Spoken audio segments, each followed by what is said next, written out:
All right, for the slope foldable, you're gonna start with the triangle visible in the front here.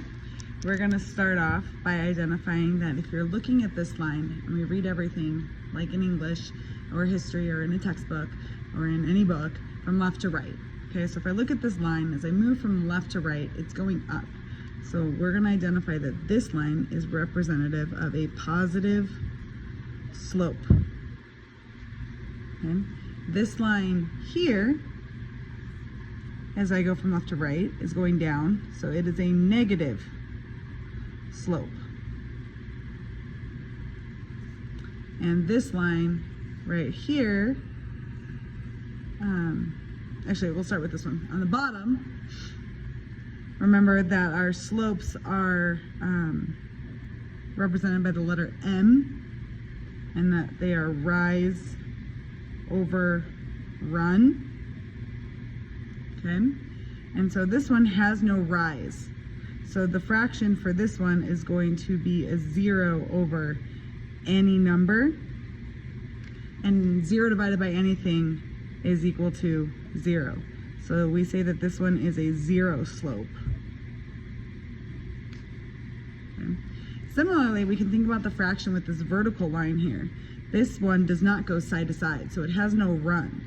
So this one has a M of any number on top, because it could be any number going up and down, but it's going to have a 0 for its run.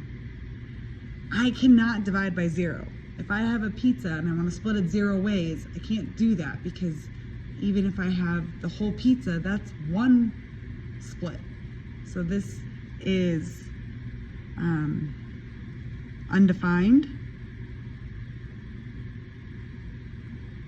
because I cannot divide by 0. Cannot divide by 0. So again, this one has a 0, or sorry, a undefined slope. Okay, so we've got all this information down the center. We're going to fold along the bold lines of the outer part of the triangle in order to reveal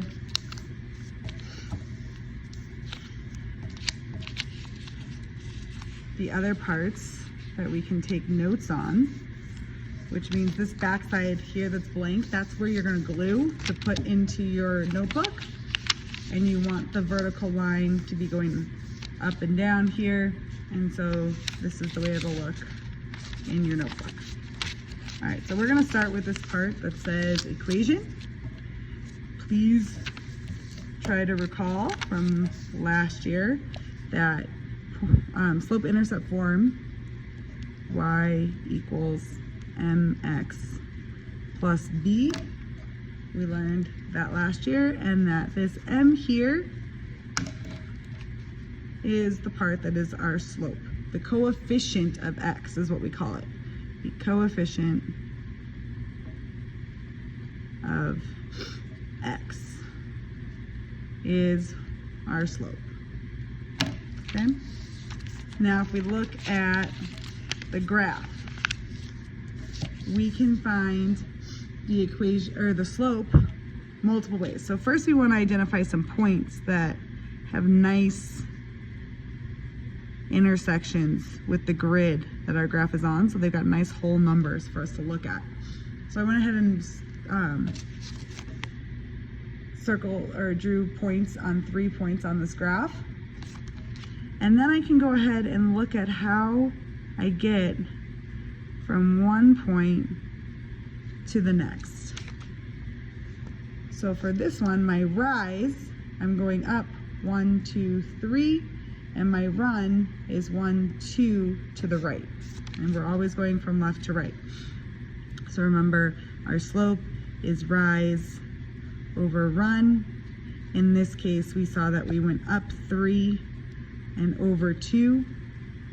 So from the graph, we can see that our slope is 3 over 2.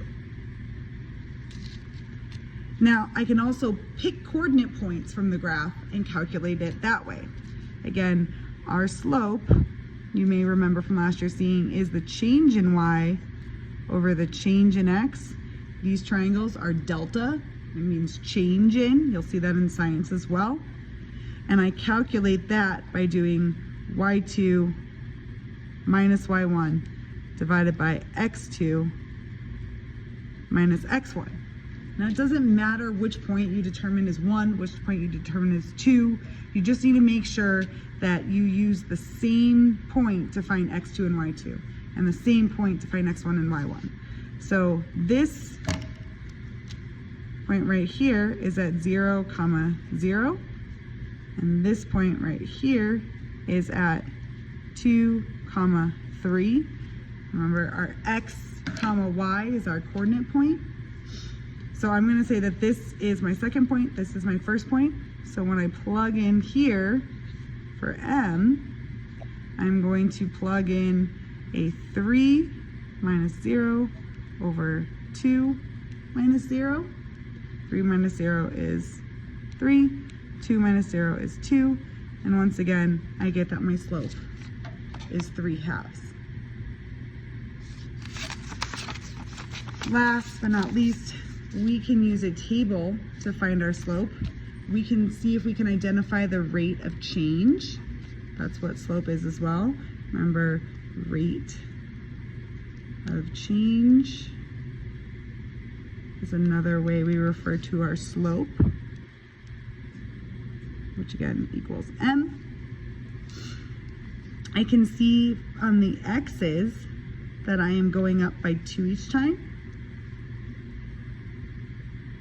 And on the y's, I can see that I'm going up by, 10 each time. So if our slope is equal to the change in y over the change in x, our y's are changing by positive 10, our x's are changing by positive 2, and again, we get that our slope is 5. Okay.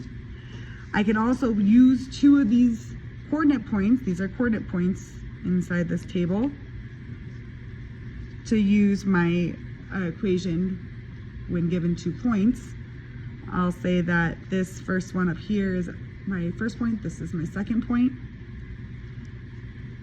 So I can plug that in and I'll do 30 minus 20 over 6 minus 4.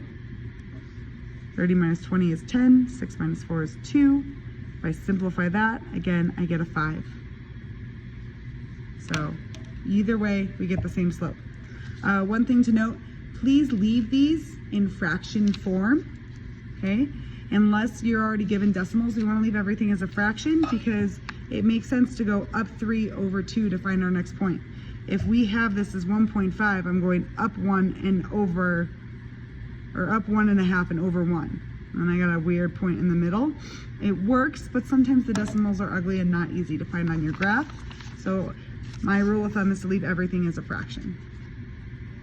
All right, let me know in class if you've got any questions.